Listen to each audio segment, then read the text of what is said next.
అందరికీ నమస్తే, good morning. ఎలా ఉన్నారు అందరూ బాగుండాలి అని మనస్ఫూర్తిగా కోరుకుంటున్నాను.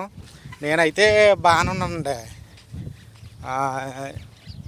అసలు విషయం ఏంటంటే, మా సుధాన్ వాళ్ళని మా కిచెన్ రూమ్లో పడుకుంటున్నారు కదా, వాళ్ళని బయటికి గెంటేశారు. ఎందుకు గెంటేశారు సో ఒక వివరణ ఇద్దాం మీకని. ఎందుకు గెంటేశారని మనం ఎవరైనా మంచి చెప్తామండి, చెడు చెప్పం కదా. ఇప్పుడు మనం ఎంత బాగున్నా బాగున్నా ఎదరోళ్ళ కోసం మంచిగా చెప్తాం, చెడు చెప్పం. అలా నేను మంచిగా చెప్పాను కానీ వాళ్ళకి నా మాట ఏదో పెప్పంగడి మాటలాగా విన్నారు. వాళ్ళు కడకే ఆ గతి పడ్డేది వాళ్ళకి. ఇదిగోండి మేక ఎంత దింపరం చేసిందండి. ఇదంట లైన్ కట్టాలంట.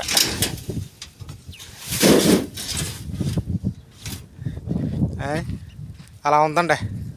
అండ్ ఒకసారి ఇట్లా గడ్డి వేసి చెప్తాను. మళ్ళీ ఒక చేతితో ఫోను, ఒక చేతితో నువ్వు గడ్డి వేయలేం కదా. మేకలకు గడ్డి వేసేసాను. ఇవ్వండి మొన్నటిదాకా చిన్న చిన్న కట్టలు అట్టుకొచ్చారు. ఒక మనిషి ఇలాగా ఒక చేతితోనో రెండు చేతితో పట్టుకెళ్ళి వేసేవారు. ఇప్పుడు చూసారు ఎంత ఉందన్నా ఒక్కోటిని. నలుగురు పట్టుకెళ్ళవలసి వస్తుంది దీన్ని. ఎంత పెద్ద పెద్ద బొండలు అట్టుకొచ్చారు. నలుగురు పట్టుకెళ్ళి వేయవలసి వస్తుంది.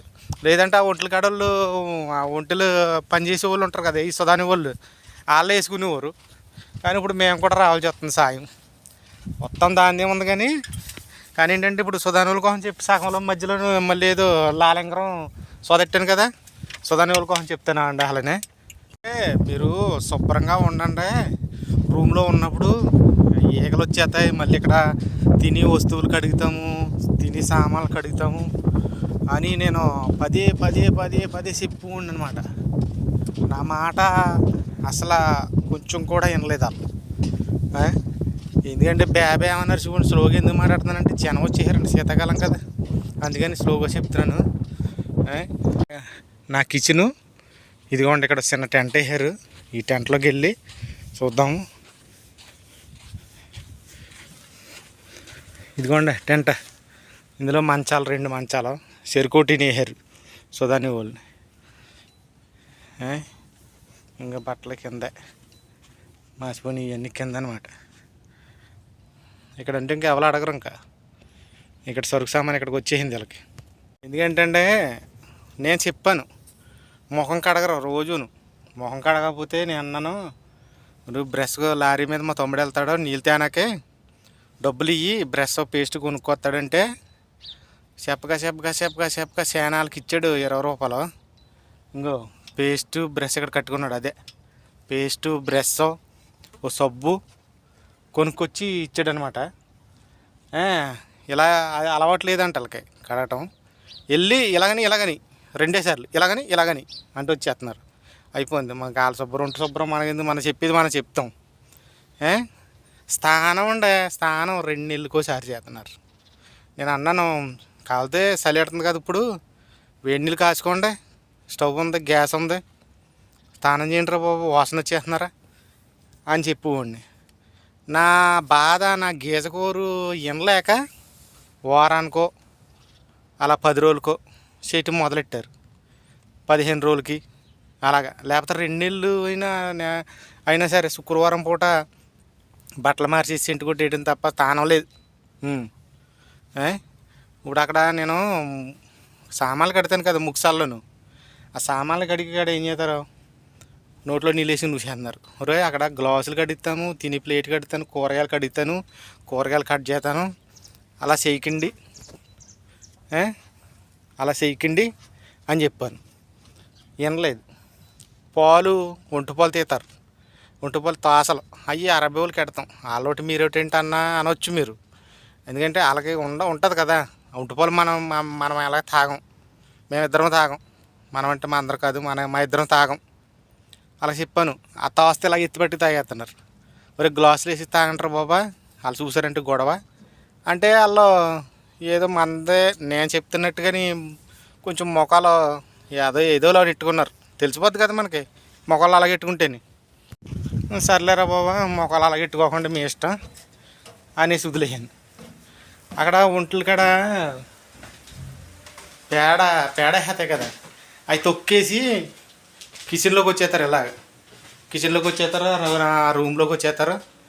ఆ పేడ కిందంటికి పోయి ఈగలు ముసిరేసి ఇప్పటికే ఇంత శుభ్రంగా ఉన్నాయి, ఈగలు చంపేస్తున్నాయి ఇక్కడ.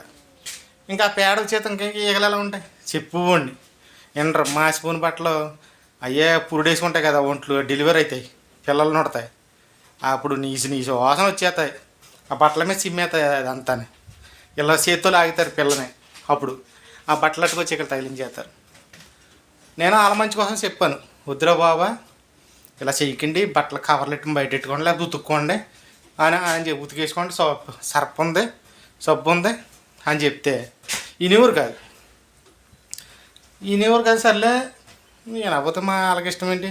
ఒకవేళ నేను ఇదే మాట వాళ్ళకి చెప్పాను అనుకో, అరబై వాళ్ళకి, వాళ్ళు మళ్ళీ ఫైర్ అవుతారు. వీళ్ళని నేను తిట్టించిన అవుతాను. ఆ పాపం నాకెందుకని వీళ్ళకి మంచి చెప్పేవాడిని. నేను తిన్నదే కొంచెం శుభ్రం కడుక్కుంటారా, మీరు తినేదే మీరే తింటారు కదా అని చెప్పేవాడిని. అలా చెప్తే వినలేదు నా మాట. వాళ్ళు చూడరా, వాళ్ళు గమనించారు కదా. మనిషి ఏదైనా సరే ఒకరోజు 2 రోజులు దాపరికం, నెల తరబడి దాపరికాలు ఉండవు కదా. గమనించారు. మొన్నేమో తాస్త పాలలో ఎత్తి తాగేస్తున్నారు. ఇక్కడ నేను సామాన్లు ఇక్కడ తుప్పుకుని ఊహేస్తున్నారు. నేను చెప్పాను ఏం లేదు. వాళ్ళు చూశాడు. ఆ కిటికీలోంచి దగ్గరికి ఇట్టాం కదా ఇప్పుడు ఉంటుంది, కిటికీలోంచి చూస్తారు ఎవడ ఏం చేస్తున్నాడా అని. ఆ కిటికీలోంచి చూస్తారు, గమనించారు. ఆ బట్టలు అటుకొచ్చి ఇక్కడ వేస్తున్నారు. రూమ్లోకి వచ్చారు, ఇక్కడికి నా రూమ్ కాడికి వచ్చాడు. మంచం వేసి నా మంచం మీద కూర్చుని ఫోన్ మాట్లాడాడు. పెద్ద ఒక ఆయన ఫోన్ మాట్లాడి అన్ని గమనించాడు. ఏంటి అని అడిగాడు. అయ్యి ఎవరి అన్నాడు. వాళ్ళవి అన్నాను. నా మంచం మీద కూర్చున్నాడు, చాలా ఫోన్ మాట్లాడుకున్నాడు, వచ్చాడు. మరి ఏమనుకున్నాడు ఏమో లేదు తెలియదు, కానీ సాయంత్రానికి ఆ కైమట్టుకు వచ్చారు. అది ఆ డేరా, ఆ టెంట్ అట్టుకొచ్చి కేకేసి మెద్దని టెంట్ వేసేసి వాళ్ళిద్దరిని బయటికి గిండండి అన్న. మేము వెళ్ళిపోమంటే మళ్ళీ అలాగే ఏం ఫీల్ అవుతారా అనేసి, సర్లే టెంట్ వేస్తాము నేను వెళ్ళమన్నాం, మీరే చెప్పండి అంటే వాళ్ళే చెప్పినట్టు ఉన్నారు. మళ్ళీ నేను అలా చెప్పాను. ఇంకా టెంట్ వేసేసిన తర్వాత ఇంకా అలా వెళ్ళిపోంటారు అబ్బాయి, సామాన్లు పెట్టుకుని అందులో ఉండండి మీరు అన్నారు. నేను అడిగాను, మీకు ఎందుకు వచ్చిందిరా కర్మ ఇదే, నేను చెప్పాను నీట్గా ఉండండిరా అని. ఇప్పుడు వాళ్ళు తిని వస్తువు కదా, వాళ్ళ గ్లాసే 30 సార్లు కడిగింటారు గ్లాసు. అలాంటిది వాళ్ళు తిని వస్తువు సామాన్లు సరుకులు ఇవన్నీ ఇక్కడ ఉంటాయి, వాటిల్లోనూ చేతులు కడిగేసి ఈ చేతే మరి ఎవరికైనా అంతే కదండి. అలా ఉంటుంది. వచ్చేసిన వీటికి ఏం కాదు. మమ్మల్ని నిలబడిన ఎవరు మాతో చెప్తున్నాను ఇలాగా వచ్చేసి రాని అక్కడ చెత్త గిత్త చేసేసారంటే అక్కడ 2 కైమాలు చూసారు కదా లోపల. అప్పుడు చూపించాను స్టార్టింగ్లోను. ఇప్పుడు ఇంకా అయిపోయింది. మళ్ళీ కొత్త జూలియా గీలియా అన్నీ వేసి ఆల్రెడీ దానికి ముహూర్తం వేసి వేసేసాం. మేకన 2 సార్లు మేకలు కోసేసాం, చేపలు వండేసాం, అన్నీ అయిపోయినాయి. ఇదండి మళ్ళీ ఇంకో కరెంటు ఫ్రిడ్జ్ వైర్లు, ఫ్రిడ్జ్ కడతాను కదా నేను, ఎటాపర్ ఎట్టానంట 2 ఫ్రిడ్జ్లకి. ఆ ఎటాపర్ తీసేసి ఛార్జింగ్ పెట్టుకునేవారు. ఫ్రిడ్జ్లో బోల్ మాసం ఉంటుంది, పాడైపోద్ది కదా. అలాగే లేదండి. మళ్ళీ ఏం చేస్తాం, మన జాలి కదా.